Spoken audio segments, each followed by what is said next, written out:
All right, hi everyone, welcome back to my channel. I'm filming on my phone today again, so if it's a little wonky, I'm sorry. I don't know where I'm supposed to look yet. I think it's here, but like it feels off center, so I'm sorry. Anyway, welcome back to my channel. Today's video is going to be about some different study strategies that I wish I knew as a pre-med and just how to study effectively in general. I was able to learn from my mistakes and I did pretty well in my post-bacc program, pretty well in the MCAT. So I just want to share with you the things that made a difference in my studying. All right, so let's get into the video.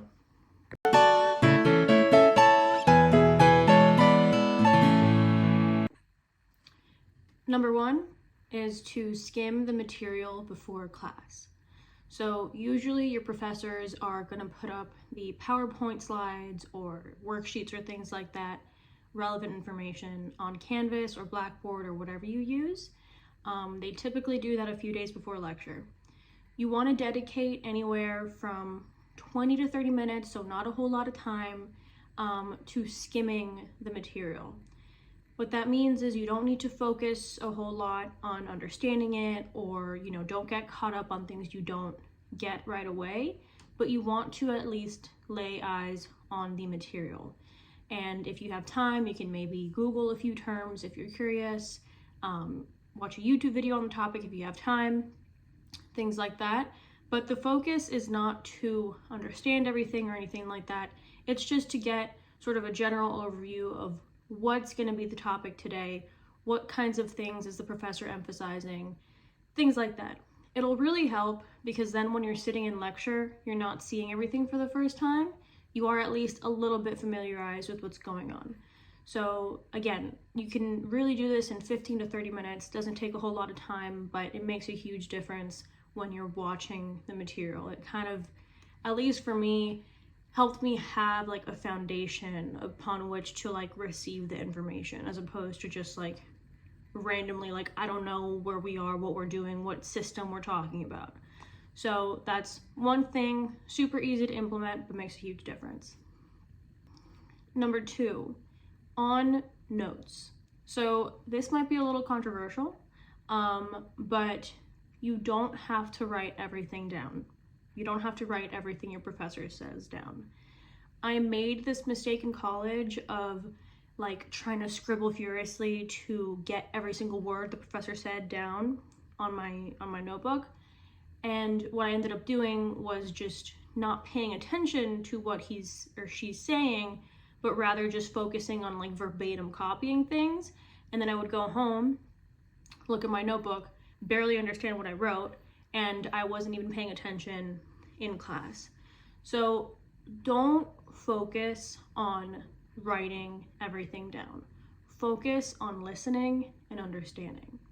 What you can write down are things that the professor repeats and mentions over and over again, so that can kind of cue you into like, okay, this is something important, something I should be paying attention to.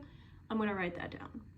Something else that I think is really useful to write down are sometimes when you're listening to the professor talk, you have these like aha moments. Like you're like, oh, that's kind of like this, or oh, that's why this. When you have those moments when things click, write it down. Another note, whether or not, or whether you use, like whether you type or write is very much personal preference. I used to write by hand because there are some studies that show that you memorize or retain information better when you write things out.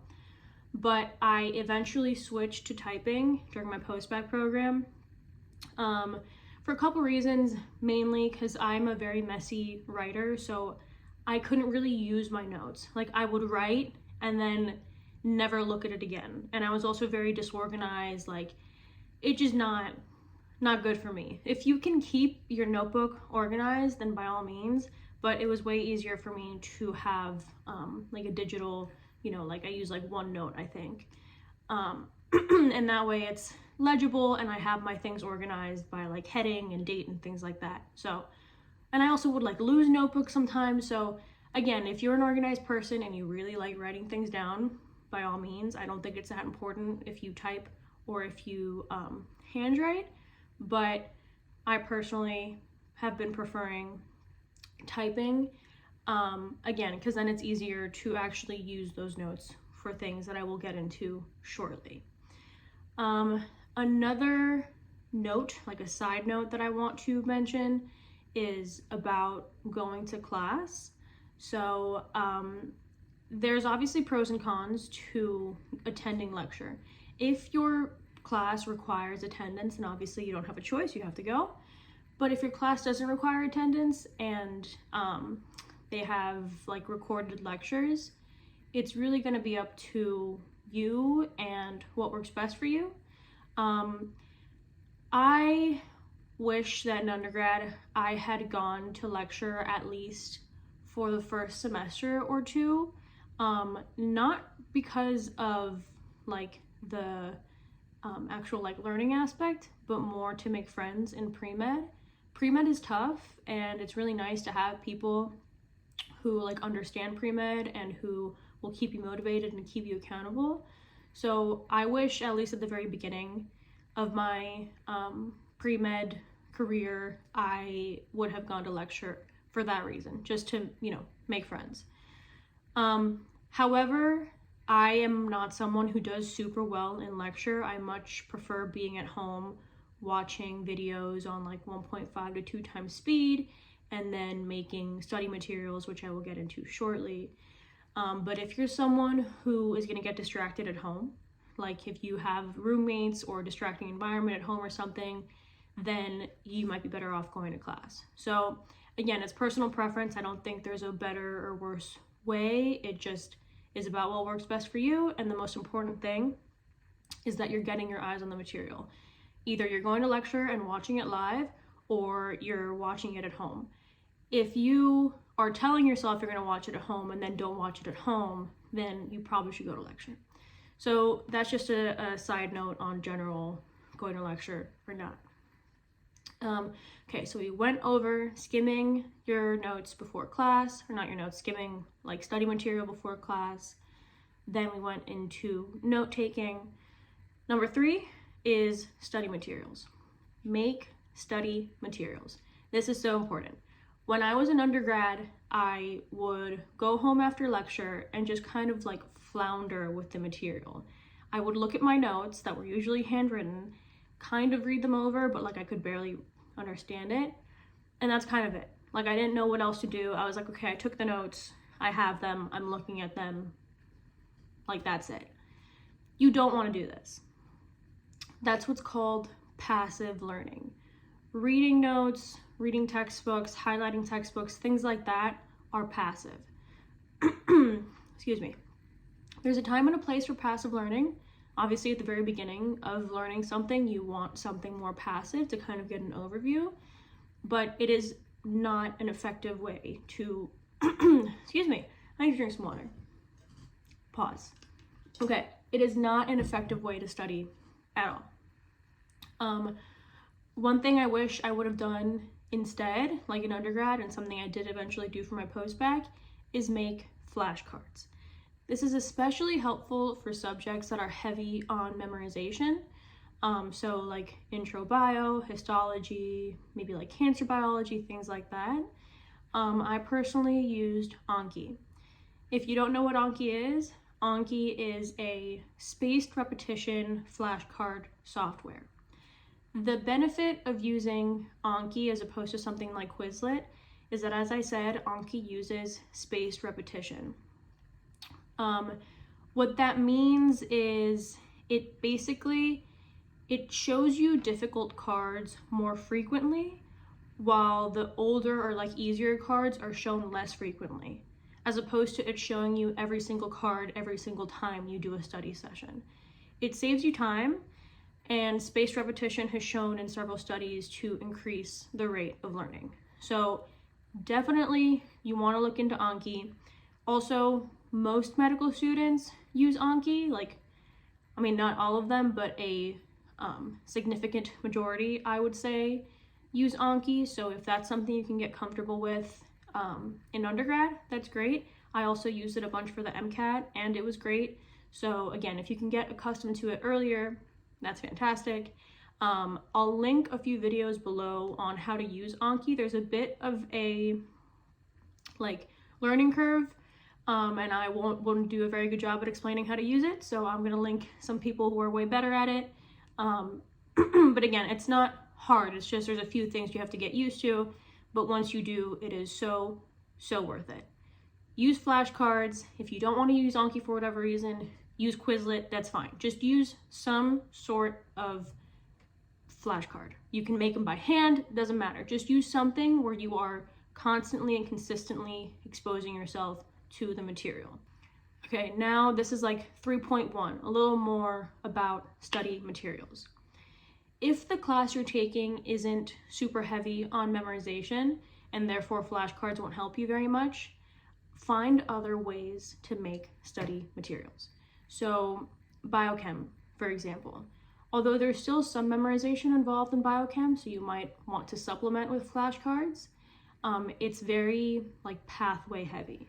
So what you can do is you can make your own pathway on a big sheet of paper. You can draw molecules, draw them over and over again if that's something that your professor is going to test you on, which they probably will. Make charts comparing, or Venn diagrams, whatever, comparing and contrasting different biochemical pathways, what the products are, what the starting reagents are. Make something. I don't know what else you could make. I'm running out of ideas, but the point is, you don't want to just read over your notes. You want to create something, because when you're looking for the information to create these things, to create a chart, to create a diagram, to create a pathway, whatever, you're learning, because you're trying to piece together what's important, what isn't, what belongs to this pathway, what belongs to this one, what belongs to this process. All these things are active ways of learning, even though it doesn't necessarily feel like it. It is. So make study materials of some kind. And then, of course, not only are you learning while you're making the study materials, you can then use the study materials to study. So definitely make study materials of some kind. I promise it pays off. Number 4, practice. Please do practice questions, and do them early. You don't have to wait until you feel comfortable with the material to do practice questions. That's a huge mistake I made in undergrad, is, your professors assign you textbook practice questions, or they have their own practice questions. And I would think okay, I'm going to leave that to the end for when I understand the material so that I can answer the questions.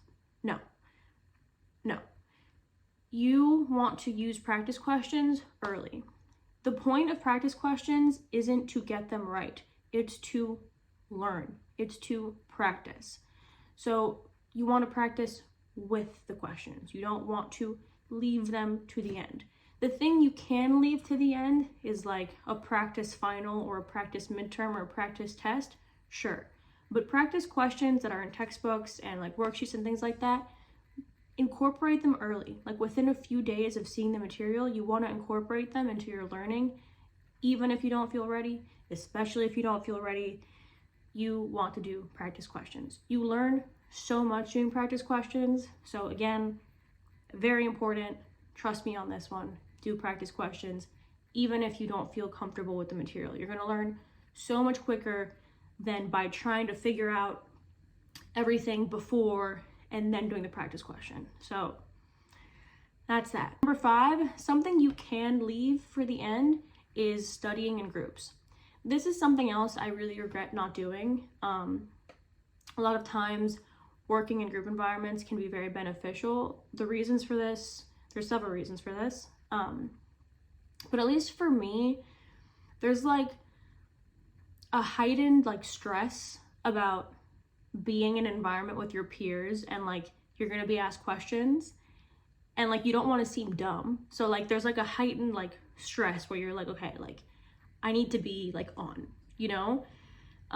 and something about that, as opposed to being alone in your room just studying questions, something about that, it feels more high stakes. So there's like more heightened emotions. And at least for me, I vividly remember several of my study group sessions, and I remember a lot of what I learned, I think because I'm in that state of like, okay, like I need to like be on, like this is more consequential. If you get a question wrong by yourself, you're like, okay. If you get it wrong in front of your friends, you're kind of like, okay, that kind of stung a little more. So that's maybe not everyone's experience, but that's at least one benefit for me of studying in groups, is those things that you learn in groups tend to stick a little better, at least for me. Another obvious benefit is that you can all help each other. If you are weaker in a particular topic, your friend or classmate might be able to explain it in a way that you hadn't considered. And lastly, and this is, I think, probably the most important benefit of studying in groups, is that actually teaching something else to someone or explaining something else to someone, you learn so much. Because while you're explaining something out loud, you kind of are faced with like all the assumptions you make about a certain topic, and you kind of have to take a step back and go, well, how do I know this? Why do I know this? And like, if I was explaining this, could I make a connection between point A and point B? Does that make sense? Like, you can't just, I don't know, you can't just explain something out loud and like skim over things, especially if you're explaining it to someone who doesn't understand it. So you're faced with your own gaps in knowledge a lot of times when you're explaining something to someone, and it forces you to take a step back and go, okay, maybe I need to review this. Maybe I need to like freshen up on this topic. So again, you will learn so much just by explaining things to people, and this is really good for topics that are more like concept heavy, or like physiology heavy, where you have to really understand like the process of something. So yeah, again, and another thing about about study groups is you probably want to keep them small. Like, you don't want them to be distracting. So like 2, 3, maybe 4 people is great.